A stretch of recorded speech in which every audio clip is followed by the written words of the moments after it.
कोई इंसान कभी भगवान नहीं हो सकता। भीष्म पितामह के शरीर पर सैकड़ों बाण चुभे थे, लेकिन हम सनातनियों ने उन्हें भी भगवान नहीं, भगवान का भक्त ही माना है। और दुनिया में किसी को 4 कील टुक गई तो लोग उन्हें भगवान मानने लग गए।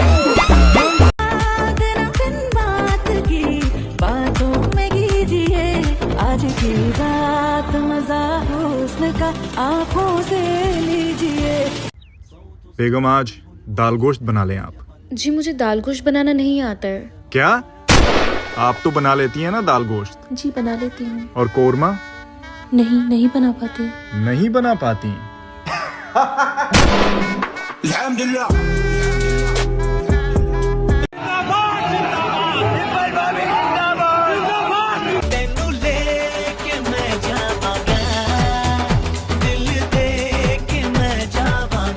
पूछना ये था कि अगर गंगा का पानी इतना ही साफ और शुद्ध है तो कुंभ के मेले में लोग बिस्लेरी की बोतल लेकर के क्यों पी रहे हैं? जय हिंद, जय भारत। उसी तरह से ले जाते हैं जिस तरह से तुम्हारे घर में बहन और अम्मा होने के बावजूद भी तुम बाहर से पैकेट का दूध लाते हैं। समझे नीले कबूतर? पहले इस चूतिए की ये वीडियो देखिए। ये जो कुंभ में करोड़ों लोगों का जो रिकॉर्ड बन रहा है ना, ये वैसे ही जाहिलों के वजह से इस देश में सरकार भी अस्पताल और कॉलेज नहीं बनवा रहा है। 100 में से 30 नंबर पाने वाले लोग यदि स्कूल और शिक्षा पर ज्ञान ना दें तो ही बेहतर है। और दूसरी चीज, तेरे जैसे ही लोग आरक्षण के नाम पे नौकरी लेके सभी सरकारी दफ्तरों में बैठे हुए हैं, जिसके कारण घूस और भ्रष्टाचार बढ़ता जा रहा है। और जो काम आपका एक दिन में होना चाहिए उसे होने में 6-6 महीने लग रहे हैं, क्योंकि उस काम को करने की जानकारी इनके पास नहीं है। और जिस काम की जानकारी आपको नहीं होती उस पर टिप्पणी नहीं करते। कुंभ में 7 करोड़ अघोड़ी बाबा, वो भी नंगे। उसके बाद भी कुंभ में आग लग जाती है और बाबा का चमत्कार काम नहीं आता और बाबा आग बुझा नहीं पाते। अरे हलाला की पैदाइश, तू कह रही है कि वहाँ 7 करोड़ नागा साधु थे नंगे, फिर भी वो बचा नहीं पाए? इतना शौक है तुझे सामान देखने का? भाई जान और अब्बू जान से पूर्ति नहीं हो रही है तेरी? अब रही बात कि नागा साधुओं के होते हुए भी वो आग से क्यों नहीं बचा पाए, तो पिछले साल हज यात्रियों की मक्का मदीना में गर्मी की वजह से जान चली गई। वहाँ मुल्ले मौलवी नहीं थे। अरे बाप रे, ये तो धोती खोल रहा है। अरे हलाला की पैदाइश, अगर फिर भी तुझे कोई शक हो तो तेरे मुल्ले मौलवियों को हमारे साधुओं के पास पहुँचा देना, बराबर चिमटे से इलाज कर देंगे। अच्छा चमचो, एक बात बताओ, गंगा नहाने से अगर पाप नहीं धुलते तो हलाला करने से बेगम पवित्र कैसे हो गई?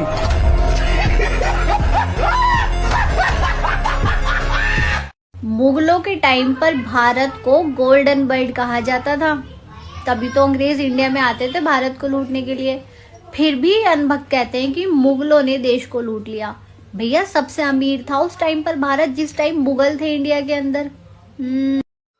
मुगलों के टाइम पर अगर भारत देश अमीर था तो पाकिस्तान गरीब कैसे रह गया?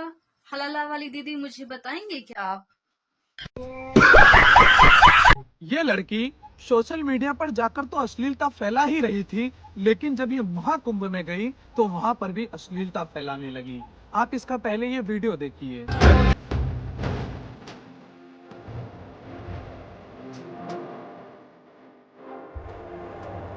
चंद 2 कौड़ी के फॉलोअर्स के लिए तुम सोशल मीडिया पर नंगी हो रही हो, उसके बाद जहां हमारा धार्मिक स्थल है, जहां से हमारी आस्थाएं जुड़ी है, वहां पर भी तुम अश्लीलता फैला रही हो। मेरा इन 2 कौड़ी के लोगों से कोई संबंध नहीं है। मेरा तो अपने सनातनी भाइयों से निवेदन है कि अगर ऐसे लोग तुम्हें दिखे तो इनका बराबर इलाज किया करो। यह हमारा धार्मिक स्थल है, यहाँ इन जैसे लोगों की कोई आवश्यकता नहीं। मंदिरों से लेकर अब ये महाकुंभ तक भी पहुंच गए हैं। मेरे भाइयों, हमारे सनातन धर्म में स्त्री का सम्मान किया जाता है, लेकिन इनके जैसे स्त्रियों का नहीं, जो अश्लीलता फैलाने का काम करती है। हम उस मजहब से ताल्लुक रखते हैं जनाब जिसमें मौलाना हलाला करते हैं। अरे मियाँ भाई है। अजी मेरा लंड, तू मियाँ भाई नहीं, मियाँ भाई की बहन मियाँ खलीफा। और सुन, सुअरों का जीत जाई कहना है। इस भारत देश का बादशाह राजा एक था, एक है और एक ही रहेगा, छत्रपति शिवाजी महाराज। बात खत्म। ऐसे मुख्यमंत्री को कुंभ पर्व रहते रहते इस्तीफा दे देना चाहिए। ये तो कि हमारा मुख्यमंत्री झूठा है, वो इस बात की पीड़ा है कि वो हमारे साथ घटना घटती है, हम ही से छिपा लेता है। इस्तीफा मांगना तो तब मांगना चाहिए था जब राम जन्मभूमि के भक्तों को, निरपराध लोगों को दौड़ा दौड़ा करके अयोध्या में गोली मारी गई थी। इस्तीफा मांगना था तो तब मांगना था जब निरपराध निहत्थे साधुओं को पालघर में मार डाला गया था। इस्तीफा मांगना था तो तब मांगना चाहिए था जब काशी में चौराहे पर घसीट घसीट करके पुलिस ने डंडों से पीटा था, उनको तो क्षमा कर दिया। इस्तीफा मांग रहे हैं उस मुख्यमंत्री से जो आपके कुंभ आने के महीनों पहले से कुंभ में पैदल घूम घूम करके आपकी व्यवस्थाएं बना रहा है। इस्तीफा मांग रहे हैं उस मुख्यमंत्री से जो एक एक अखाड़े में जाकर के हाथ जोड़ करके महात्माओं से उनकी सुविधा पूछ रहा है। इस्तीफा मांग रहे हैं उस मुख्यमंत्री से हेलीकॉप्टर से आपके सिर पर फूल बरसा रहा है। आप क्या कल्पना करते हैं मुख्यमंत्री सहस्रबाहु हैं और सारी भीड़ को हाथ में गोद में उठा करके नहलाएंगे और घर पहुंचाएंगे? जनता को इसके लिए तैयार होना पड़ेगा। असावधान लोग अपने घर की सीढ़ियों से फिसल कर गिर जाते हैं, सर फूट जाता है। अब ये ध्रुव राठी भी कहने लगा कि मोहम्मद साहब के चांद के 2 टुकड़े करने की कहानी फेक है, इसका कोई साइंटिफिक प्रूफ नहीं है। प्रॉफिट मोहम्मद की कहानी की कैसे उन्होंने चांद को अपनी तलवार से 2 हिस्सों में बांट दी, ये सब माइथोलॉजिकल कहानियां हैं। साइंस और हिस्ट्री में इनकी कोई जगह नहीं। कुरान की सूरा 54 आयत नंबर 1 में साफ साफ लिखा है कि जब मक्का के वासियों ने रसूल अल्लाह से कोई चमत्कार दिखाने को कहा तो मोहम्मद सल्लल्लाहु अलैहि वसल्लम ने अल्लाह के इजाजत से अंगुरी के इशारे से चांद के 2 टुकड़े कर दिए। तू तो नीलांड से भी बड़ा नीलांड निकला, अकल से भी बड़ा नीलांड। तुम जैसे अंधभक्तों को देखकर ही हम कहने लगे हैं अकल से भी बड़ा नीलांड। अकल से बड़ी भैंस नहीं, अकल से बड़ा नीलांड। तेरी इस आयत के अनुसार कयामत आ गई और चांद के 2 टुकड़े हो गए। ठीक है, अगर तेरी ये बात मान भी ली जाए तो कयामत का मतलब होता प्रलय। तो आज ये दुनिया बरकरार क्यों है और ये चांद कभी कभार पूरा भी हो जाता है और कभी कभार आधा भी रह जाता है, यानी घटता बढ़ता रहता है। तो क्या यही मान लें सल्लल्लाहु अलैहि वसल्लम आज भी इसके टुकड़े करने में लगे हुए हैं?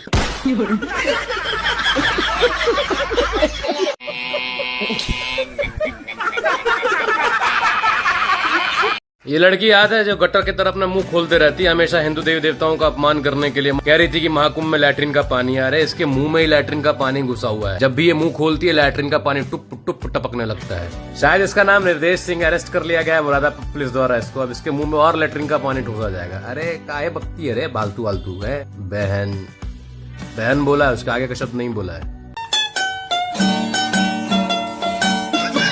अरे सच ही कहा किसी ने कि धंधा कोई छोटा नहीं होता।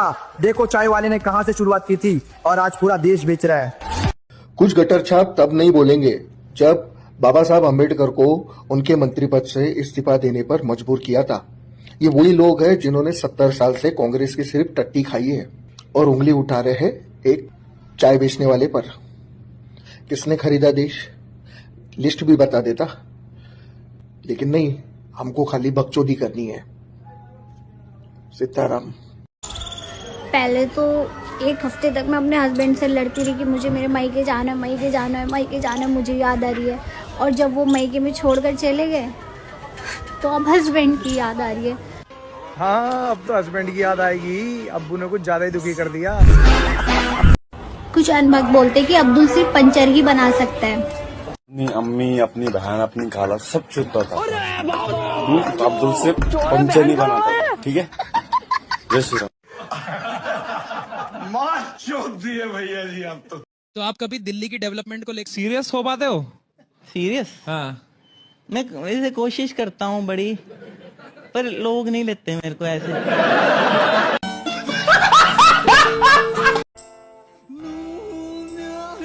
कि सरकार तो केजरीवाल जी की बने और विधायक किसी और पार्टी का बन जाए। दूसरी पार्टी का विधायक हुआ तो 5 साल के अंदर आपके काम नहीं करेगा, बल्कि सरकार से लड़ता रहेगा।